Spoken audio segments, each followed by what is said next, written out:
Tā, čau, labrīt, labvakar, dāmas un kungi. Šodien mēs ejam pastaigāt ar topu nāzi labākajā sporta veidā pasaulē. Pareizi? Faktuāli pareizi? Man prieks dzirdēt, ka šis esot labākais sporta veids pasaulē. Tad jau... Man liekas, ka orientēšanās ir viens no. Vēl man liekas, ka šķēršu skriešana ir super, tāpēc, ka tur arī augšu nodarbināt, ne tikai apakšu.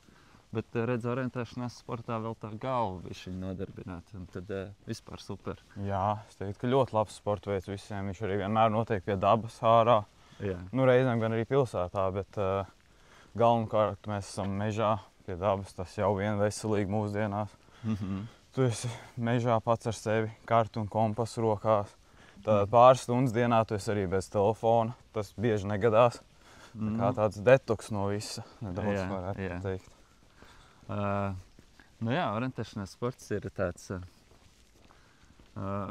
mēs to pazīstam pie dabas, bet daudz notiek arī sacensības sprintos, ne? Pilsētās. Tu starp citu tikko atgriezies no Beļģijas, kur bija Eiropas čempionāts sprintā, es pareizi saprotu? Jā. Tu man laboji, es saku kaut ko nepareizi. Viss pareizi pagaidām izklausās.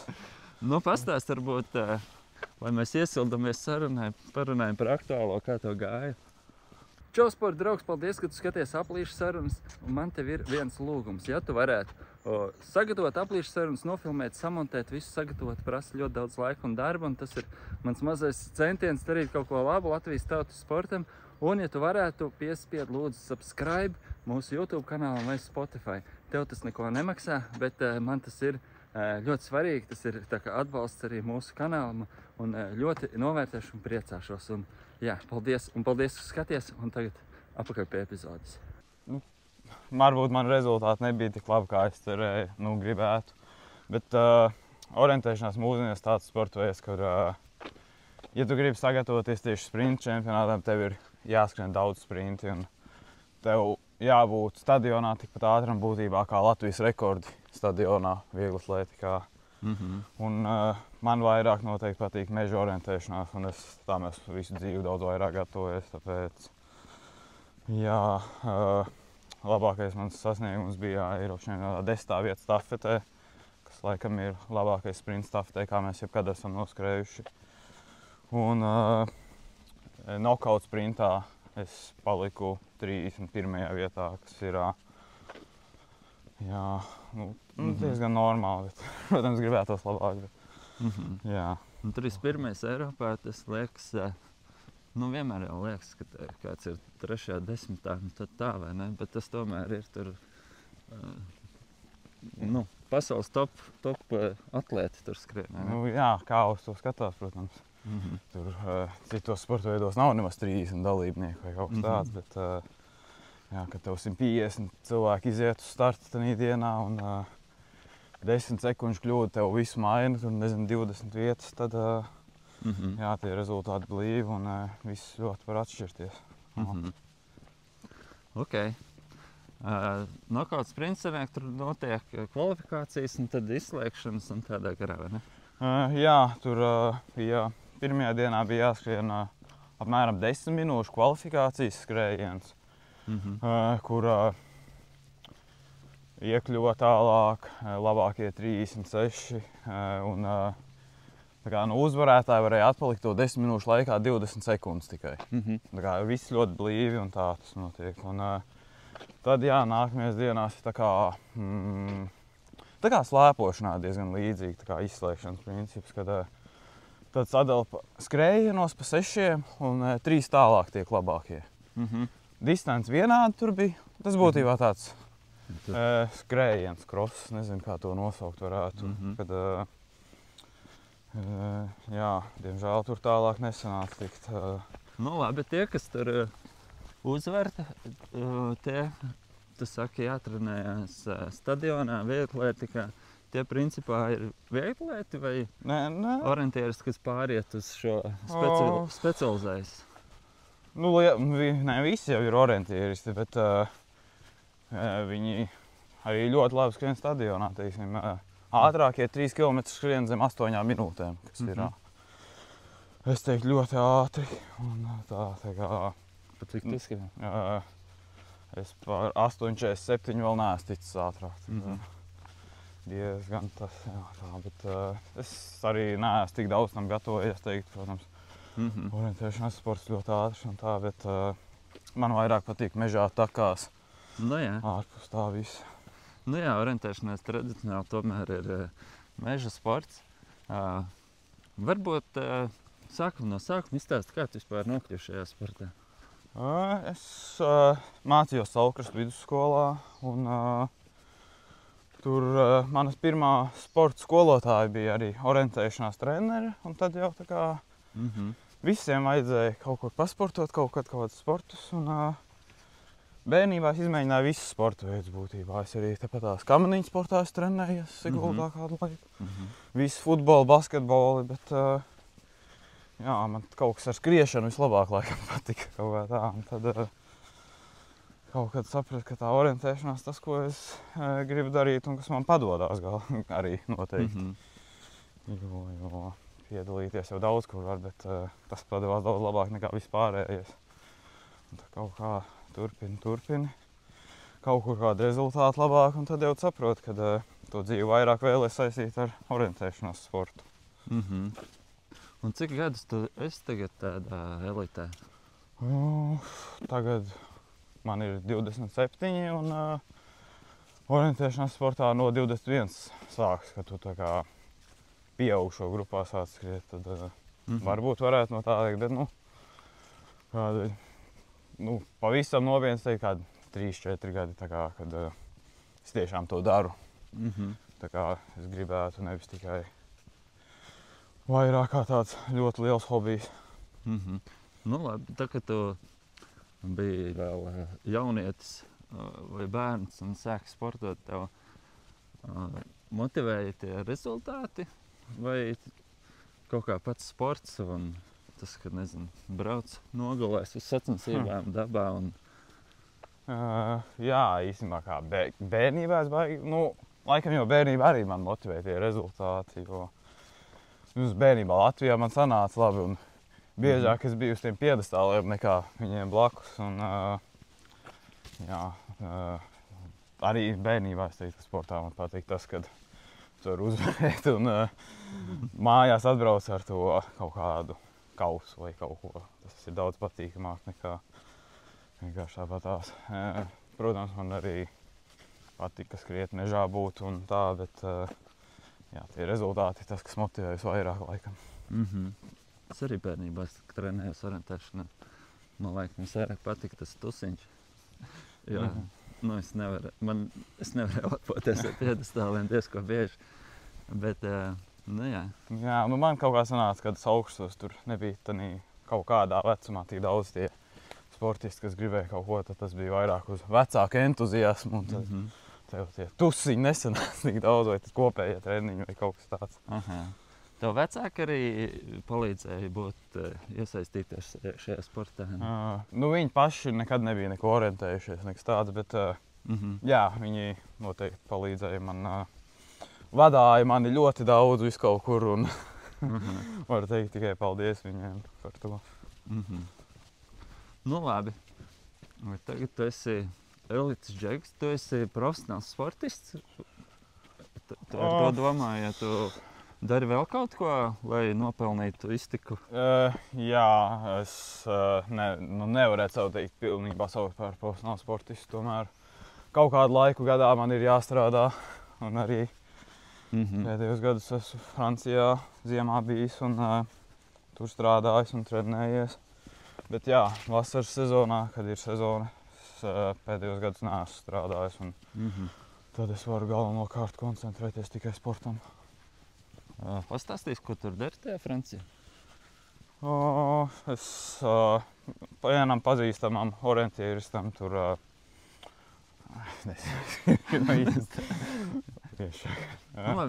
nestāsti, tas nav relevanti. Jā, baigi, nē.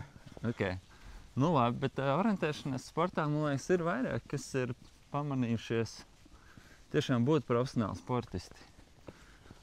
Kas, man liekas, Latvijā nav tipiski. Es domāju, ka mums nav daudz Skrējēji viegli lieti, kas var atļauties to vien koncentrēties uz sportu. Jā, tas noteikti nav tik viegli. Un, neviens bagāts ar orientēšanos nekad nav kļuvis un nekļūs visdrīzāk. Nu, jā. Tas tomēr ir nišas tāds sporta veids, un cilvēkiem reizēm šķiet, ka tā ir vienkārši kāda sēņošana tepat mežā. Ko tu tur dari? Bet, jā, piemēram, Skandināvijā tas sports ir daudz populārāks. Un, mēs visi orientieris lielākā daļa skrienam Skandināvu kādā orientēšanās klubā. Un, tie mūs gadu garumā ļoti daudz palīdz sponsorējuši kādas nometnes. Un, tas ir daudz, kas palīdz. Protams, Latvijā klubi arī ir un palīdz. Bet, jā, kaut kā visu saliekot kopā var labāk sportot. Jā, es pagājušajā nedēļā prasīju Guntai Lebedokai, kā viņai liekas, un es domāju, tev arī jāpajautā. Tu domā orientēšanās sportā, tāda atlēta kā tu cieši no tā, ka tas tiek uzskatīts par tādu ultimate ģimenes sportu, tādu tautas sportu. Jo tas ir tāds tautas sports, kur piedalās no bērna līdz sirmam vecumam. Un ir kas sēņo pa ceļam, ir kas ogas ēd pa ceļam. Un tad ir tādi atlēti, kas močī ļoti nopietni. Es nezinu, vai tas tā kā... sports ir būtībā jau lielākajai daļai tā kā hobijs. Un tas jau normāli, kad viņu attēlo tā. Bet, protams, gribētos vairāk, ka cilvēki domā, ka tas ir kaut kas tiešām kaut kas smags. Un, cilvēki redzēt, cik daudz ieguldi to darbu, lai sasniegtu tos rezultātus. Un, tas nav vienkārši 2 reizes nedēļā atbraukt uz mežu magnētā. Tur forši mežiņš paskrien 4 km un pēc tam aizbrauc mājās, kad tie 2 treniņi dienā. Un tev būtībā visu dzīvi jādzīvo tam sportam, jo izturības sports galīgi nav viegls. Un, daudz brīvdienas tev nav dotas, kad tu vari neko nedarīt. Nu, labi, pastāsti, kā tu trenējies? Cik daudz? Tu saki 2 reizes dienā? Jā, galvenokārt tas ir visbiežāk 2 reizes dienā. Un, parasti tās arī ir, ne jau katru dienu 2 reizes dienā, bet visas 7 dienas nedēļā visbiežāk tās arī ir. Nu, un kādi ir tev treniņi? Viņi visdažādākie, sākot no tā, ka es skrienu stadionā, beidzot ar to, kad varu 3 stundas aiziet kalnos, kādreiz paskriet garākus treniņus. Tā kā dažādība ir vis kaut kāda. Un arī tev ir jādodas orientēties kaut kad alternatīvie treniņi. Tad tu brauc ar velo, tad vēl visu kaut ko citu dari. Tā kā būtībā viss jādara, kas vien iespējams. Nu, teiksim, nedēļā tev ir cik 15 treniņi? Ne, 15 daudz varbūt. Teiksim no 10 līdz 15 varbūt. Tā. Nu, pieņemsim 12, ja? Šonedēļ. Cik no tiem būs ar karti?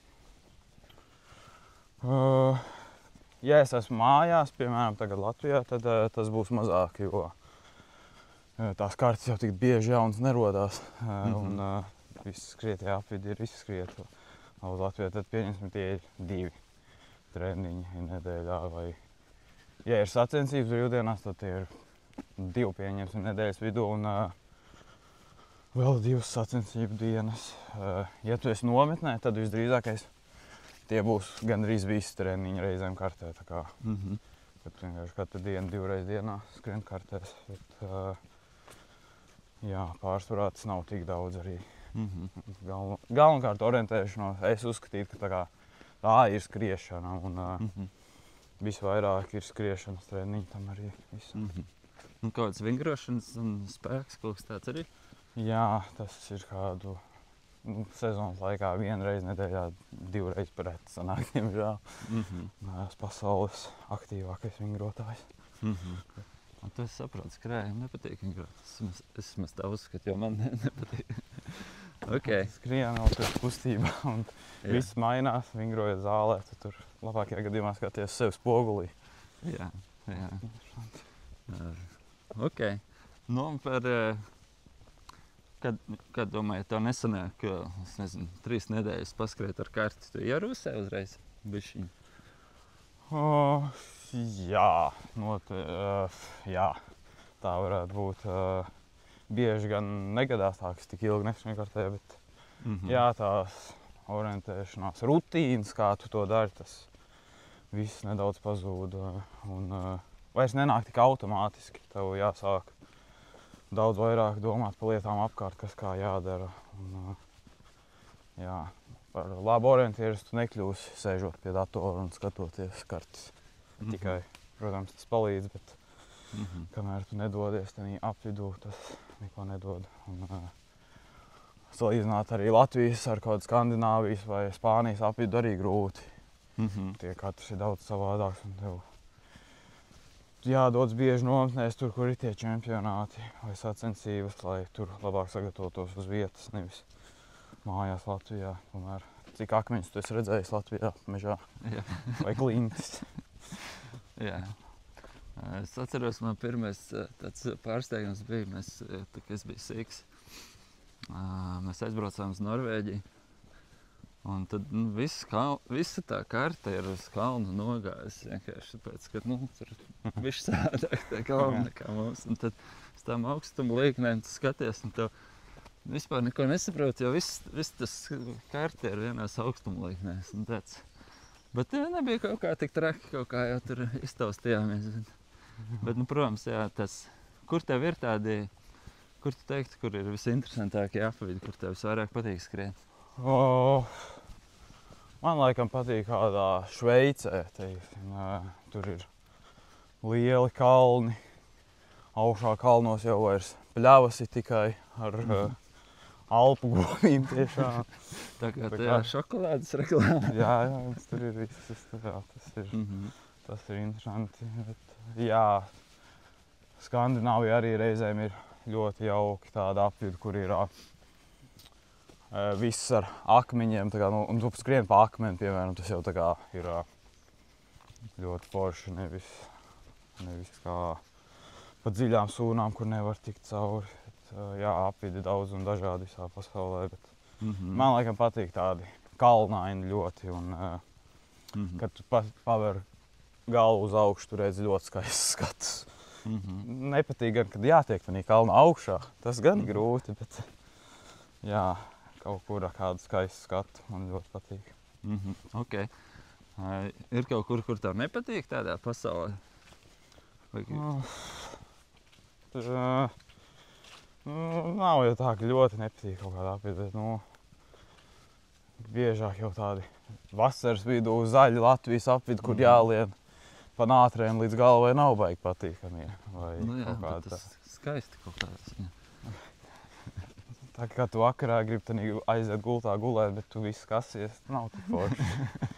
Bet jā, kaut kāda burvība jau, protams, ir. Un ārzemēs neko tādu nedabūs kā Latvijā, jo tagad, piemēram, bijām Beļģijā, un man nedēļu neredzēja nekādu mežu tur normāli. Tāds man gribējās mājās, jā, ka šeit forši taka vienkārši, tur tikai asfalts un nekas cits būtībā.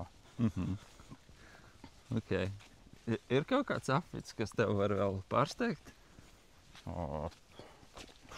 Protams, jā. Orientēšanās jau katru reizi ir unikāla. Nevienu reizi nebūs viens un tas pats, tāpēc jā, viss kaut kāda apvidi var būt jauni un kuri pārsteidzoši. Jā, orientēšanās katru reizi kā jauns piedzīvojums, tāpēc nav nekas tāds, kad vienmēr viss būs vienāds. Pirms apmēram mēneša tu biji Ķīnā, vai ne? Jā, laikam mazāk vēl, bet jā, bija Ķīnā. Jā, kaut kādā augusta sākums, vai ne? Un es tā sapratu, ka tur bija arī ļoti interesanti, ka tur bija tās pasaules sporta spēles, vai kā to Latvijas nosaukt? Jā, pasaules spēles tā laikam saucās. Tas bija ļoti liels pasākums. Es pirmo reizi tādās piedalījos. Un, protams, tur pasaule ir daudz savādāka. Bet vidējā meža distance bija, mēs tur skrējām kaut kādu mandarīnas laukiem, kukurūzas laukiem. Tā kā cilvēku pagalmos vienkārši iekšā. Tur tie noteikumi laikam nedaudz savādāk. Bet, jā, tur mežs kā tāds nebija. Tur bija tikai briesmīgs karstums un liels gaisa mitrums, kas bija diezgan nežēlīgi. priekš tiem sporta veidiem, kas pasaules spēlēs bija ārtelpās, un tie jau nav daudz tur. Galvenokārt viņi ir visi iekštelpās, un tad jau tev nav tik svarīgi, vai ārā ir karsts vai nav karsts. Ok. Nu labi, kur Latvijā ir visforšākie apvidi? Neliela reklāmas pauzīte, nāk gada tumšais periods, un lai mēs varētu pilnvērtīgi turpināt sportot, vajag labu pieres lūgturi. Un Luminate produkti ir super kvalitatīvi, ļoti labi uzbūvēti un ar daudz lūmeniem, tā kā būs gaišāk kā dienā. Un kaut kur aprakstā ir neliels atlaižu kods, kas ir spēkā tagad 25. gada septembrī. Ja tu klausies, skaties šo epizodi pēc septembra, tad paskaties, kaut kur mums ir links, lai pieteiktos uz e-pasta listi, kur arī ir visādi īpašie piedāvājumi un arī atgādinājumi par nākamajām epizodēm. Tā kā skrienam ar Luminate arī gada tumšajā periodā un pierakstaties e-pastiem un apakaļ pie epizodes. Ventspils pusē, es teiktu, pie jūras. Ventspils? Jā. Tās kāpes ir diezgan interesantas, lielas, un jā, tur man noteikti patīk ļoti Latvijā. Tu man pārsteidz ar šo atbildi, man liekas, tu teiksi šeit, kur mēs esam, vai C5C. Nu, tu pasties pa kreisi, tev tik ļoti patīk. Tā. Nē, ir, protams, savs šarms un tā. Tie ir daudz patīkamāki apvidi. Arī kalnaini, bet nav nekur jālien. Jāiznāk visam nereāli dubļainam. Bet, jā, Sigulda arī ir forša, protams. Es no bērnības, man liekas, man kaut kādi ap ceļiem vienmēr likās tur super. Visi tie meži, kaut kāds raiskums, tur vajag forši. Jā, ir forši tur arī. Labi, tu stāstīji par to, ka orientēšanās katru reizi savādāk. Ir kādreiz tā aizbrauc uz, es nezinu, uz Meridiānu vai uz Magnētu un atkal tajā pašā bedrī tā punkts. Jo man liekas, ka orientieris par tā neuztver to priecīgi. Jā, tieši tā. Es nevaru izdomāt, vai tieši tādā vienā un tādā pašā bedrē kādās sasniedzībās ņēmis punktus, piemēram, bet jā, ļoti tuvu vai reizēm līdzīgi etapi ir bijuši, tā kā, kad jā. Protams, tu neesi priecīgs par to, jo tu brauc tā kā trenēties un iegūt kaut ko. Nevis pliki pēc atmiņas noskriet to pašu, kur tu esi bijis jau.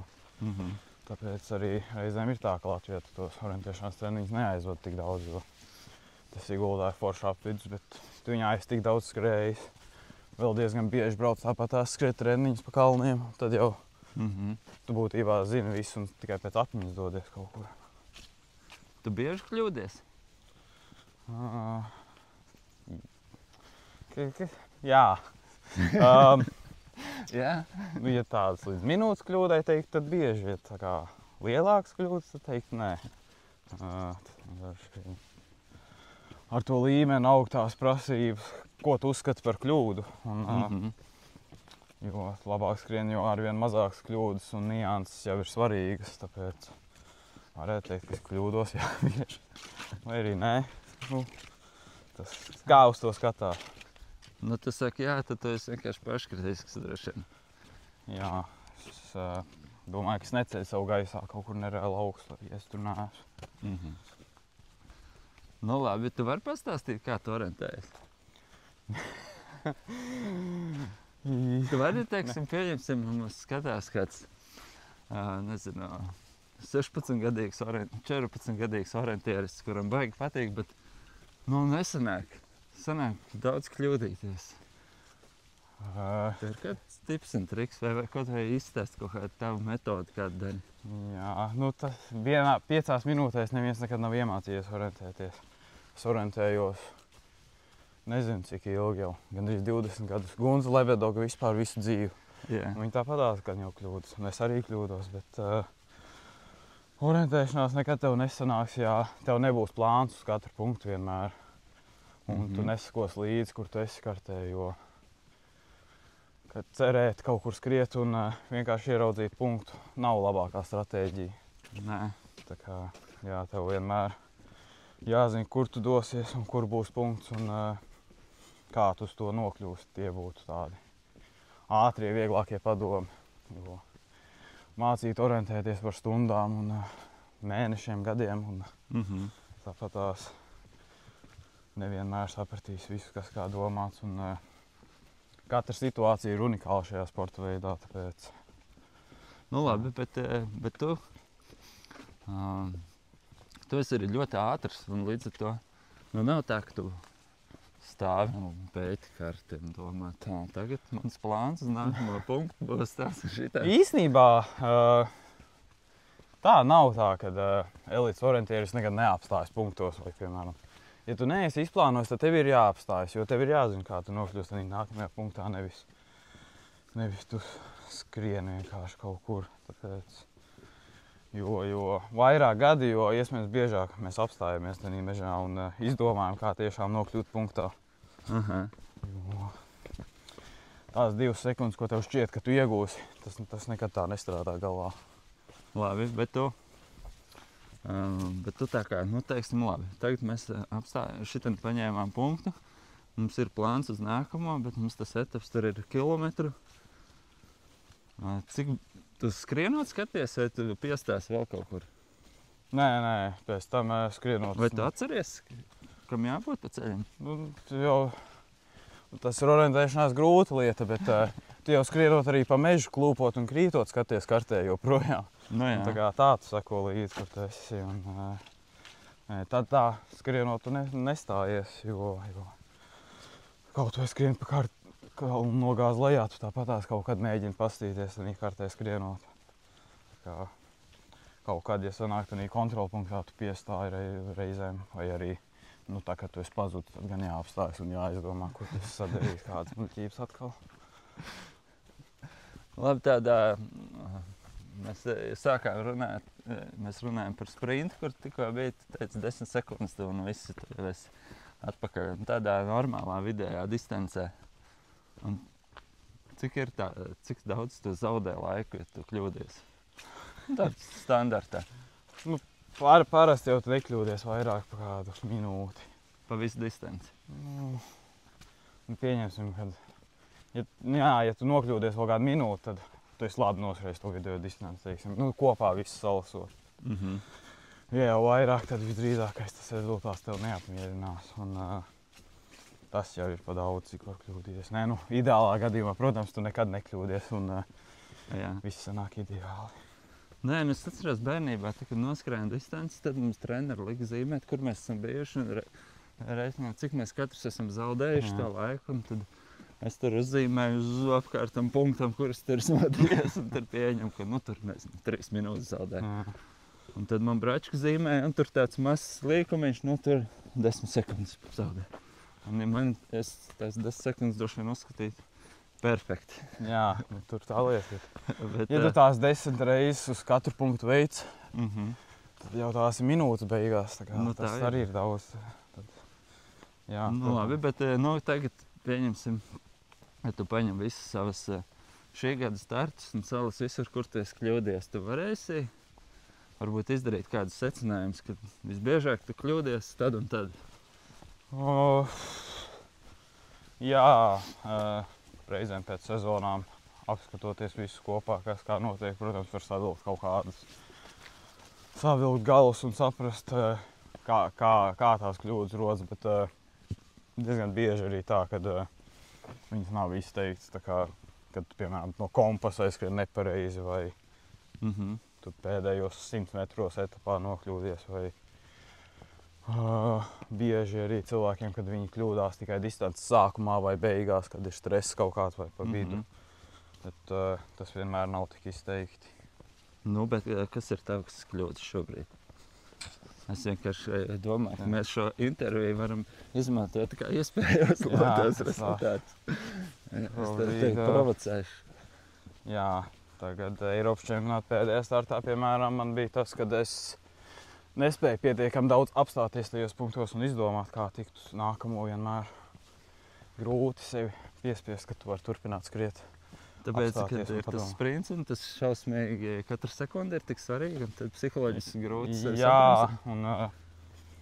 Jā, un tu reizēm šķiet, kad izdomā, bet tādā kartē viss tik smalks un neredzams, ka tu reizēm pamanā, nē, tur ir priekšā kāda barjera vai kaut kas tāds. Viss nesanāk, kā gribās. Ok. Nu labi, tev tāds psiholoģiskais aspekts nav, kad to, ko tu teici, es ļoti atceros arī no savas pieredzes, ka, ja es biju noskrējis pirmos 10 punktus perfekti, tad pēdējos 100 punktus kaut kur palika. Jā, protams, jo vecāk kļūst, jo mazāk tādas lietas notiek, es teiktu.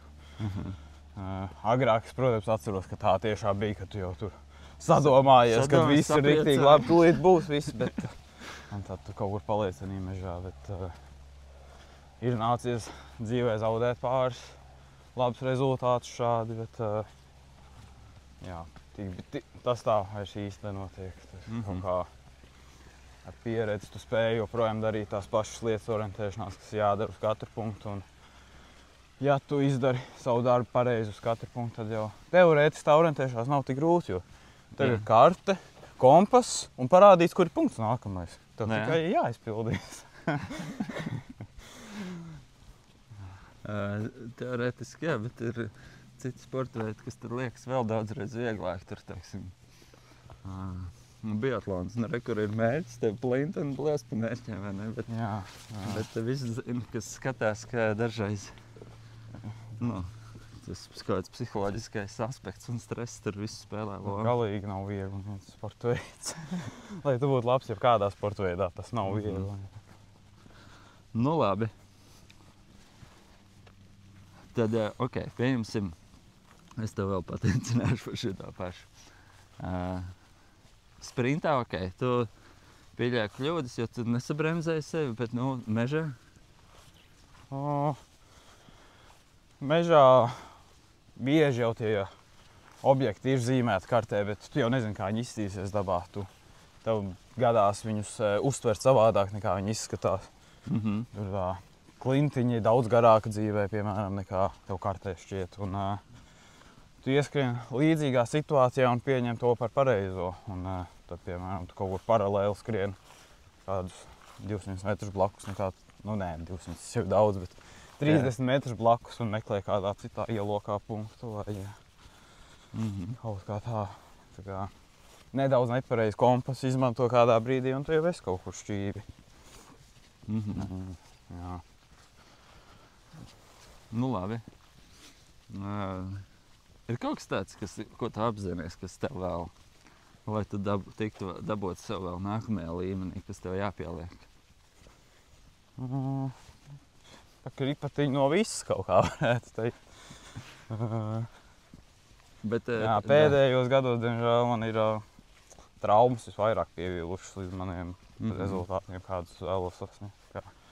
Ja man būtu kaut kas jāizdomā, kas būtu tāds noteikti jādara labāk, tad būtu netraumēties, bet ja tas būtu tik viegli. Nu labi, netraumēties, tas fiziskais aspekts, bet no orientēšanās puses? Jā, jo vairāk skrien dažādos apvidos, jo tu labāk spēj viņu izprast. Un, es teiktu, es bieži izvēlos ne pašus optimālākos variantus kaut kādās ārzemēs. Jo it kā jau skriedz daudz visur, bet kaut kā tā uztvere reizēm nav pati pareizākā, vai no kurienes tu var paņemt punktu. Un, tas reizēm pieklibo. Ok. Nu labi, tas mēs droši vien var atgriezties pie pieredzes jautājuma, vai ne? Jā, bet neesmu vairs arī tik jauns, lai tā teikt, kad pieredze nav, un tāpēc diezgan daudz gadus jau viss kaut kur braukāts un daudz treniņu aizvadīts. Tā kā, nu labi, bet Latvijā, kur tev ir pazīstami tie apvidi, Ventspils apvidu, tu kļūdīsies vai ticamāk, ka nē? Vienmēr jau var kļūdīties, bet jā, ja man būtu jābrauc tagad jāskrien, es teiktu, ka es nekļūdīšos. Bet kaut kādas mazās kļūdiņas jau sanāk, protams. Un, Jā. Nekas nav garantēts orientēšanās, ka tu nekļūdīsi. Varbūt pasaules labākais orientieris un vienā startā tāpatās kļūdīties vai nepaņemt kādu punktu netīšām. Tā, ja tu skaties uz pasaules lielākajiem mačiem, tie rezultāti, tu saki, nav prognozējumi vai puslīdz jau jūs zinat, kurš būs tur top 3? Nu, tad trīnieku vienmēr ir grūti nosaukt. Ir kādi, nezinu, teiksim, 10, kas ir pretendenti uz to, nu, tādi izteiktāki. Un tad, nu, var minēt, protams, kas uzvarēs vai kaut ko tādu, bet nav nekas 100% garantēts. Tā kā skriešanā varbūt ir vieglāk, piemēram, jo tur kas tev var ietekmēt, ka tu tādā dienā slikti jūties vai kaut kas tāds. Bet tur droši vien mazāk iespēja pārsteigumiem. Jā, orientēšanās viss kaut kāda pārsteiguma var notikt. Protams, lai tu varētu uzvarēt, tev tāpatās jābūt ļoti labam un tā, bet ir vairāk iespējas kādam citam kaut kas tādā dienā nesanāk, teiksim. Ok. Nu labi, un ja tu saki, tagad pēc gada vai 2, lai Uldis Upītis būtu tajā top 10, nu, tādā noteiktajā, kas 100 punktu kandidē uz top 3. Kas jāpieliek?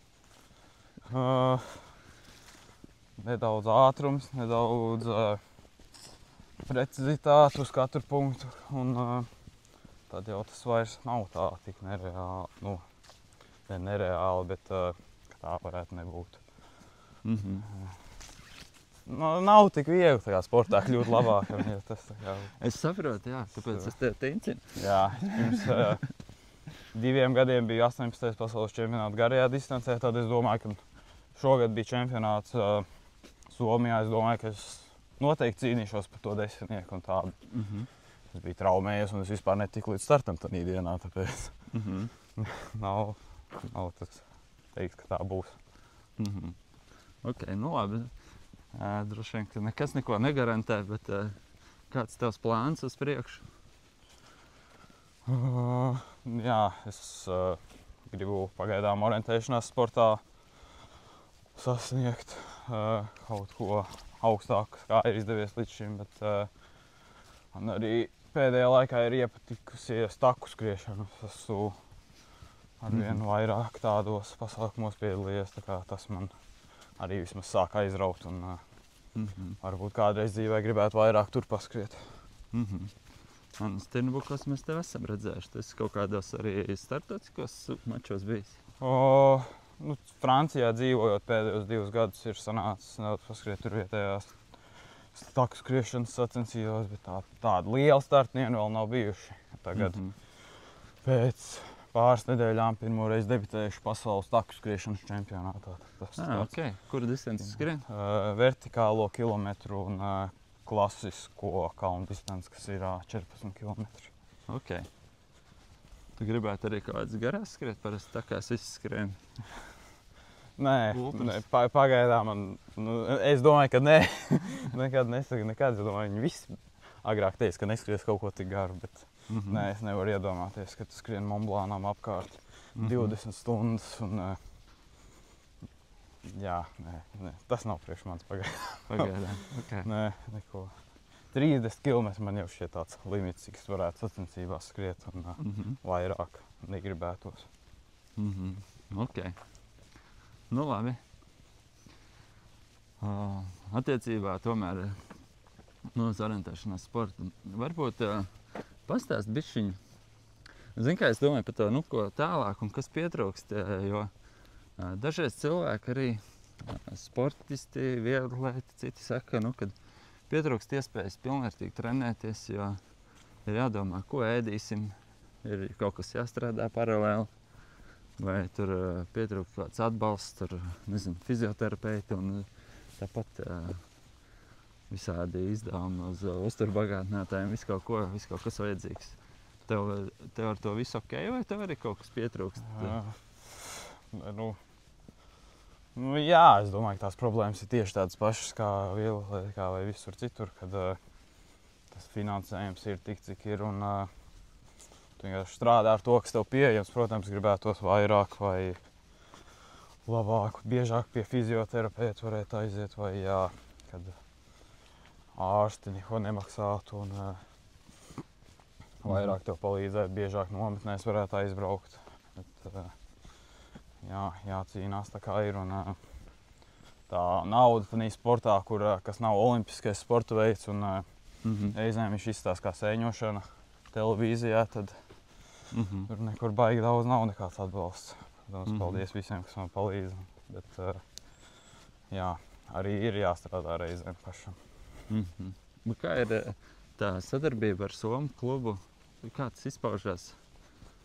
Kāpēc Somu klubiem vai Zviedru ir vispār izdevīgi, ka tie latviešu orientieši ir viņu klubos? Viņiem tas ir svarīgāk, tāpēc, ka Somijā un Zviedrijā ir tādas lielas stafetes, teiksim, kas notiek 10 cilvēki skrien visu nakti. Jā. Un nav jau tikai Skandināvijā labi orientieši, ir arī ārzemēs. Un, viņi grib, lai tas klubs startētu vislabāk tajās lielajās sacensībās, un tad viņi piesaista arī ārzemju sportistus klubā.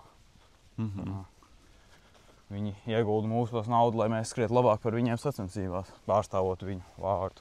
Tā kaut kā varētu teikt. Ok, nu labi, jūs tur aizbraucat uz Jukolu vai vēl kādu stafeti. Tev ar klubu ir kaut kāda augsta rezultāta? Jā, es esmu vairākas reizes bijis top 15 Jukolā, pārstāvot Somu tur un Metsankāvietu klubu. Un arī Zviedrijā Tijomīlas sacensībās, kas ir diezgan līdzīgi Jukolai, tikai vairāk cilvēkiem. Tur arī mēs esam bijuši 10. vai 50. Diemžēl uz pašiem augstākiem piedestāla pakāpieniem nav sanācis vēl būt, bet cerams, kādu dienu mums beidzot izdosies tas. Nu, un tas klubs no tā daudz ko iegūst? tas varbūt jājautā vairāk tiem klubu pārstāvjiem. Es nezinu. Tā laikam pieņem tas prestižs viņiem vai jā. Vai viņiem varbūt kaut kāds valsts finansējums neatkarīgs arī? Cik es zinu, kāpēc viņi ņem tos latviešus? Forši, protams, ir, ka stafetē ir klubs tur augšā, bet... Jā, manā klubā ir izteikti, ka daudz latviešu. Mēs tur ļoti daudz esam, bet jā. Kāds tā labums īsti nezinu tā pateikt. Ok. Nu labi, galvenais, ka tev labums un var trenēties. Tā, nu labi, ko mēs vēl aprunāsim? Pa ko vēl es tev varētu patencināt? Kas ir tāds orientēšanās tagad uz priekšu skatoties? Ir vēl kādi svarīgi mači šogad? Nē, šogad tas viss ir beidzies, visas lielākās sacensības. Tagad Eiropas čempionāts beidzās, pagājušajā gadā bija pasaules čempionāts Somijā vasaras vidū. Teorētiski vairs palicis viens pasaules kausa posms, bet šogad es izvēlējos braukt uz taku čempionātu, un tad tas vienā laikā. Tad man tāda lielā orientēšanās sezona beigusies. Šonedēļ ir Latvijas čempionāts vidējā un stafetē Daugavpilī. Tas tāds viens no gada svarīgākajiem startiem Latvijā vismaz. Ok, nu un pēc tam tad taku skriešana, un tad kas, tad sezona beigusies, tad kaut kāds...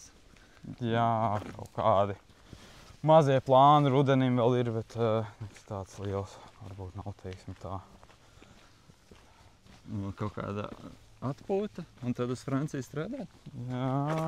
Jāstāsta, mums jāsaraksta viss, kā gājis un ko var izdarīt labāk nākamgad un kādas kļūdas nepieļaut varbūt. Un tad, domāju turpināt sportot, un nākamgad ir Eiropas čempionāts Lietuvā.